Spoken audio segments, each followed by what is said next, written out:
복음을 위한 사람이 유연한 사람이 되라, 이런 제목입니다. 우리가 지난 시간 하나님의 온유하심에 대해서 살폈습니다. 따뜻하고 부드러운 마음을 온유라고 했습니다. 강한 힘이 있지만 그 힘으로 이제 억누르는 것이 아니라 부드럽게 대하는 것이 온유입니다. 우리 하나님 온유하신 하나님이십니다. 우리 하나님께서 온유하십니다. 강한 힘으로 그의 권능으로 우리를 누르실 수 있죠. 하나님의 권세로 우리 죄를 심판할 수 있고 우리를 두렵게 할 수 있습니다. 근데 하나님 그렇게 하지 않으시고 하나님 우리를 부드럽게 대하십니다. 인생의 무거운 짐을 지고 있는 우리를 찾아오셔서 우리를 부르시고 우리와 짐을 지시고 우리와 함께 걸으시는 분이 우리 주님이십니다. 이것이 하나님의 온유입니다. 우리는 이 온유하심을 닮아야 될 겁니다. 우리도 주님을 닮아서 온유한 모습 가운데 세워져야 될 겁니다. 한번 물어보시죠. 나는 온유한 사람인가? 물어보십시오. 온유하십니까? 아닌 것 같습니까? 온유한 사람이 되셔야 합니다. 이 온유한 모습을 인해서 우리가 지녀야 될 성품이 있는데 오늘 제목에 나와 있습니다. 유연입니다. 말이 조금 어려운데 유연, 우리 몸이 유연하다 이런 표현을 가끔 쓰죠. 몸이 유연하다 이런 표현을 씁니다. 이때 사용하는 유연입니다. 딱딱하지 않고 부드럽다. 동일하게 우리의 성품이 딱딱하지 않고 부드러운 것을 말합니다. 한자로 보면 부드러울 유자를 쓰고 연할 연자를 씁니다. 어떤 상황이 주어졌을 때 완고한 모습으로 고집을 피우지 않고 부드러움으로 그 상황 가운데 적응하는 것을 유연이라고 합니다. 온유가 부드러운 마음이라면 이것이 행동으로 드러나는 부드러움을 유연이라고 합니다. 그래서 온유가 유연으로 드러나게 될 겁니다. 세대 차이라는 말이 있죠. 무슨 말인지 아시죠? 세대 차이. 어른들은 젊은 세대를 이해하는 게 좀 어렵습니다. 젊은 세대는 어른 세대를 이해하는 게 어렵습니다. 우리 청소년부 아이들이 함께 예배를 드리는데 이 친구들이 어른들을 보면 이해하는 게 쉽지 않을 겁니다. 동일하게 우리도 이 친구들을 보게 되면 뭔가 좀 마음에 들지 않을 때가 있습니다. 이럴 때를 이제 세대 차이 이렇게 이야기를 하는데 어른들은 예배가 엄숙해야 된다고 생각합니다. 질서가 있어야 되고 경건해야 되고 자연스럽게 이어져야 한다. 그리고 그렇게 진행되면 우리는 이것이 은혜다 이렇게 고백합니다. 이런 어른들의 입장에서 젊은이들의 예배를 보게 되면 어쩌면 불편할 수 있습니다. 요즘 젊은이들의 예배를 보면 마치 콘서트를 보는 것 같은 그런 모습들이 있습니다. 제가 일전에 청년부를 담당한 적이 있는데 일단 시작하면 찬양 인도자가 모든 청년들을 다 일으켜 세웁니다. 그리고 한참을 찬양하는데 뛰기도 하고 손을 들고 흔들기도 하고 소리를 지르기도 하고 그럽니다. 근데 어른들이 그 모습을 보면 경건하지 못하다, 너무 감정적이다, 이런 말씀들을 하십니다. 반대로 젊은이들은 어른들의 예배를 보게 되면 너무 딱딱하다, 너무 형식적이다, 이렇게 말할 수도 있을 것 같습니다. 이때 필요한 것이 유연함입니다. 유연하다는 것은 서로 다르다는 것 인정하고 서로 부드럽게 대해 주는 겁니다. 젊은 세대에게는 자유로운 찬양이 진심이고요, 우리 어른 세대에게는 경건의 정숙함이 진심입니다. 서로 가지고 있는 언어가 좀 다릅니다. 서로 인정해주고 용납해주고 때때로 함께 해주는 것이 그런 부드러운 모습이 우리에게 필요할 겁니다. 조금 어려운 단어인데 상황화라고 하는 단어가 있습니다.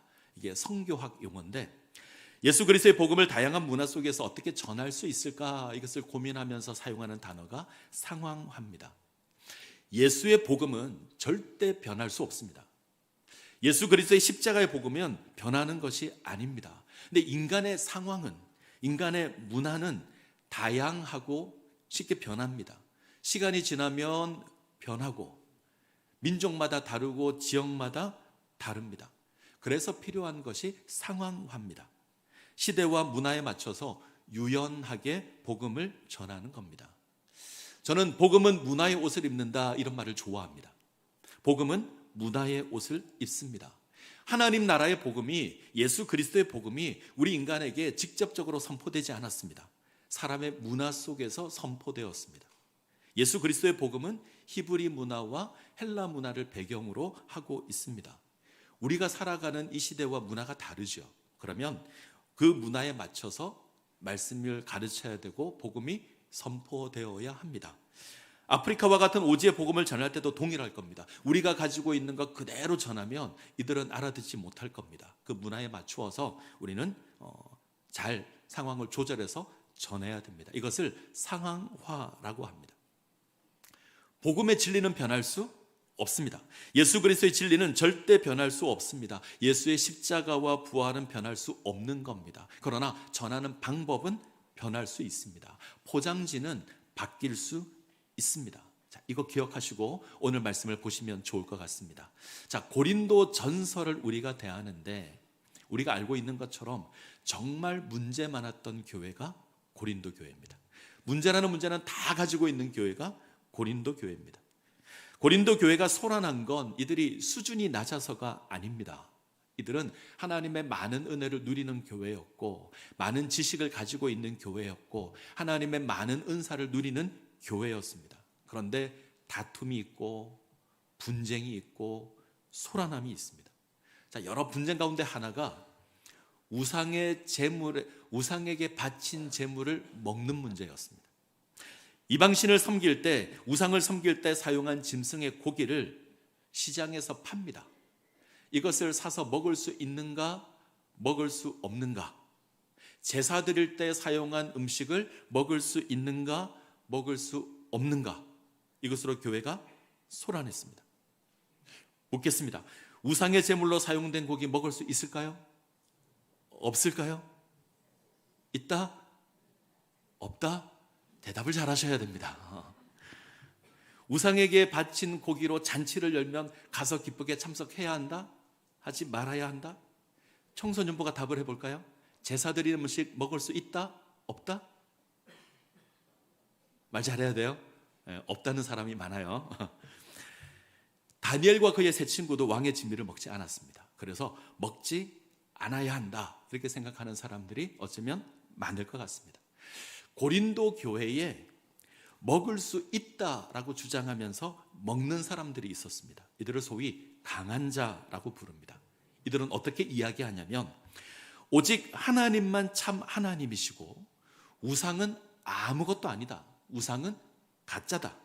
이 땅의 모든 것이 하나님께서 지으신 선한 것이다. 우리가 그것을 감사함으로 받아서 먹어도 아무런 상관이 없다. 이들은 이렇게 고백했습니다. 맞는 말일까요? 틀린 말일까요? 맞는 말이죠. 맞는 말입니다. 하나님만이 유일한 참 하나님이십니다. 우상은 아무것도 아닙니다. 하나님만이 천지를 창조하신 유일하신 하나님이고 모든 것은 피조물입니다. 우상에게 바친 짐승도 하나님께서 만드신 선한 겁니다. 하나님께서 만든 선한 것이기에 받아서 먹어도 됩니다. 바울이 이것을 인정합니다. 신학적으로는 아무 문제가 없습니다. 때문에 이 사람들이 자유롭게 우상의 제물을 먹었습니다. 근데 문제는 그것을 본 어떤 사람들이 불편한 겁니다. 이 불편한 사람들을 약한 자라고 합니다. 이렇게 생각하죠. 어떻게 우상에게 바쳤는데 그걸 먹을 수 있는가? 하나님을 섬기는 사람이 우상의 제물을 먹는 것이 말이 되는가? 저건 영적으로 옳은 것이 아니다. 이렇게 생각하는 사람들이 있습니다. 일단 찝찝하잖아요. 우상에게 바친 건데. 아마 우리 가운데도 이런 불편함이 있을 겁니다. 나는 기분 나빠서 못 먹겠다. 이런 사람들이 있습니다. 그리고 어떤 사람들은 우상의 제물을 먹는 사람들을 보고 우상을 섬겨도 되나 보다 하고 우상 섬기는 것에 참여하는 자도 있었던 것 같습니다. 자, 우리가 확인해야 될 중요한 원리가 있습니다. 나는 자유롭게 한 행동인데 그 행동이 다른 사람을 넘어지게 할 수 있습니다. 나는 신앙의 자유로 우상의 제물이 아무 문제가 없다 이렇게 믿고 먹습니다. 먹을 수 있습니다. 그런데 누군가 나의 모습을 보고 시험에 들 수 있죠. 누군가 나의 모습을 보고 불편함을 지닐 수 있습니다. 그 누군가가 누구냐면 예수 그리스도의 피값으로 사신 나의 형제요, 나의 지체입니다. 예수 그리스도를 믿어 하나님의 자녀된 하나님의 백성입니다. 나의 행동이 하나님의 자녀를 시험 들게 할 수 있습니다. 나의 행동이 하나님의 자녀를 넘어지게 할 수 있습니다. 그러면 하지 말아야 합니다. 이해가 되시죠? 먹을 수 있느냐 먹을 수 없느냐 중요하지 않습니다. 먹어야 한다 먹지 말아야 한다 중요하지 않습니다. 중요한 건 다른 사람을 위해서 나의 자유 나의 권리 내려놓을 수 있어야 합니다. 자, 고린도전서 8장 13절 한번 보죠. 같이 읽겠습니다. 그러므로 만일 음식이 내 형제를 실족하게 한다면 나는 영원히 고기를 먹지 아니하여 내 형제를 실족하지 않게 하리라. 바울의 답입니다. 나는 내가 먹는 음식이 형제를 넘어지게 한다면 나는 영원히 고기를 먹지 않겠다. 내가 삼겹살을 먹어서 누군가 시험에 든다면, 내가 삼겹살을 먹어서 누군가 불편함을 느낀다면 나는 평생 삼겹살을 먹지 않겠다. 이게 답입니다. 아주 중요한 원리입니다. 나의 자유가 다른 사람을 불편하게 한다면 하지 말아야 합니다. 자유를 누리는 나의 권세가 누군가를 힘들게 한다면 내려놓아야 합니다. 할 수 있죠. 해도 됩니다. 그것을 취한다고 해서 죄가 되는 것은 아닙니다. 내가 누리는 신앙의 자유이고 신앙의 권리입니다. 이때 이 사람이 내가 내 신앙의 자유를 누리겠다는데 다른 사람이 무슨 상관이냐 이렇게 말할 수 없다는 겁니다. 그렇게 말하면 틀린 겁니다. 나의 자유가 다른 사람에게 상처를 줄 수 있고 나의 권리가 다른 사람의 시험이 될 수 있습니다. 그때는 내가 기뻐하는 마음으로 나의 자유, 나의 권리 내려놓아야 합니다. 이걸 유연이라고 합니다. 다른 사람을 사랑하여서 나의 권리를 내려놓는 겁니다. 자, 이야기를 조금 더 하면 고린도전서 9장을 들어오면 바울이 나는 사도이지만 사도의 권리와 사도의 자유를 내려놓았다. 난 그것을 주장하지 않는다 고백합니다. 사도이기에 누릴 것이 마땅하지만 나는 하지 않겠다. 두 가지인데, 하나는 바울은 후원을 받지 않고 자비량 선교를 했습니다. 선교사인이 교회 후원을 받을 수 있죠. 교회 후원을 받는다면 훨씬 더 그 사역에 매진할 수 있을 겁니다. 그런데 그렇게 하지 않고요, 자비량 선교를 합니다. 자기가 돈을 벌고 자기가 사역을 합니다. 후원을 받는 게 마땅한데 그렇게 하지 않는 겁니다. 자, 또 하나, 바울은 독신입니다. 학자들은 생각할 때에 예수를 믿으면서, 원래 결혼했는데 예수를 믿으면서 아마 파혼당했을 거다 이렇게 생각합니다. 자, 그러면 재혼할 수 있죠. 아내를 둘 수 있습니다. 그러면 아내의 내조를 받는다면 훨씬 더 사역을 잘할 수 있을 겁니다. 그런데 그렇게 하지 않습니다. 자, 왜 이렇게 했을까? 이건 옳고 그름의 문제가 아닙니다. 자비량이 옳다, 후원받는 것이 틀렸다, 이게 아닙니다. 독신이 맞고 결혼하는 것이 틀렸다가 아닙니다. 바울은 자신의 권리를 내려놓는 것이 더 유익하다고 생각했습니다. 복음을 전하는데 내가 자비량 선교를 하고 내가 독신으로 있는 게 복음을 전하는데 훨씬 더 유익하다. 이렇게 하면 걸림돌이 사라질 거다. 그래서 자신의 권리와 자유를 포기합니다. 자, 9장 12절을 한번 볼까요? 9장 12절 같이 읽겠습니다. 다른 이들도 너희에게 이런 권리를 가졌거든 하물며 우리일까 보냐. 그러나 우리가 이 권리를 쓰지 아니하고 범사에 참는 것은 그리스도의 복음에 아무 장애가 없게 하려 함이로다. 권리를 가졌지만 사용하지 않습니다. 그것을 가질 수 있지만, 할 수 있지만 하지 않습니다. 복음을 위해서, 예수 그리스도의 복음을 위해서 할 수 있지만 하지 않는 겁니다.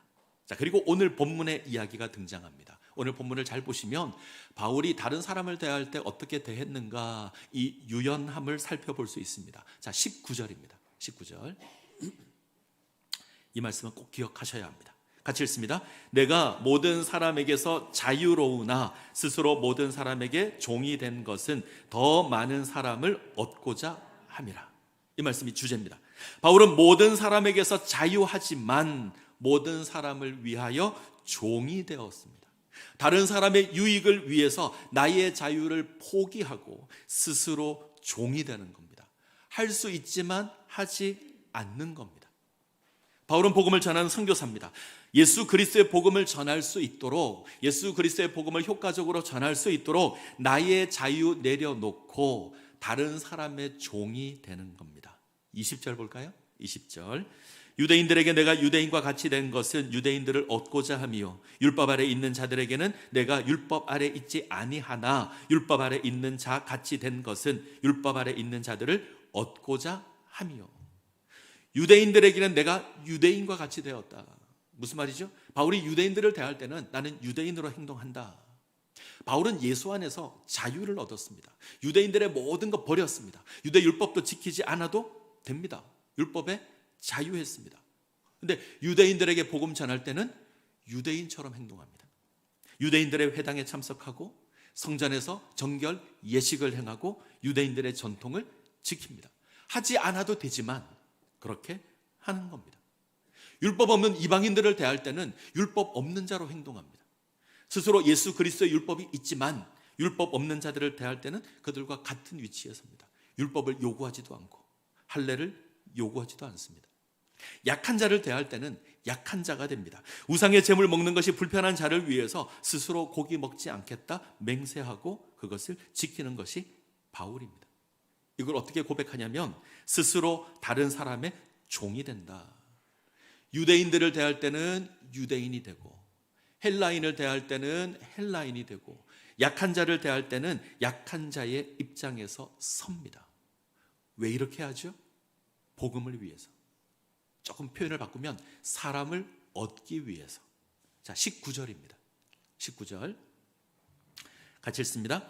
내가 모든 사람에게서 자유로우나 스스로 모든 사람에게 종이 된 것은 더 많은 사람을 얻고자 함이라.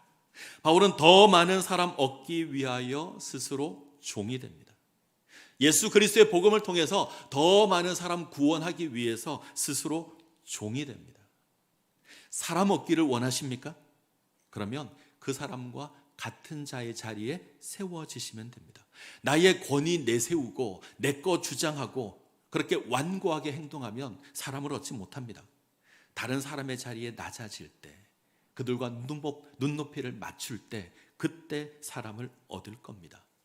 유대인들을 얻기 위해서는 유대인이 되어야 되고요. 헬라인을 얻기 위해서는 헬라인이 되어야 합니다. 약한 자를 얻기 위해서는 약한 자가 되어야 합니다. 자, 22절. 약한 자들에게 내가 약한 자와 같이 된 것은 약한 자들을 얻고자 함이요 내가 여러 사람에게 여러 모습이 된 것은 아무쪼록 몇 사람이라도 구원하고자 함이니. 아무쪼록 몇 사람이라도 구원하기 위해서 예수 그리스도의 복음을 위해서 바울은 자신의 자유를 자신의 권리를 포기합니다. 이것이 유연함입니다. 사람 얻기를 원하십니까? 우리가 가을 전도 축제를 준비합니다. 다른 사람을 구원하기를 원하십니까? 나의 남편을 구원하고 나의 아내를 구원하기를 원하십니까? 나의 자녀를 구원하기를 원하십니까? 나의 친구, 나의 이웃 구원하기를 원하십니까? 가장 효과적인 방법은 나의 권리를 내려놓고 나의 자유를 내려놓고 그들과 같아지는 겁니다.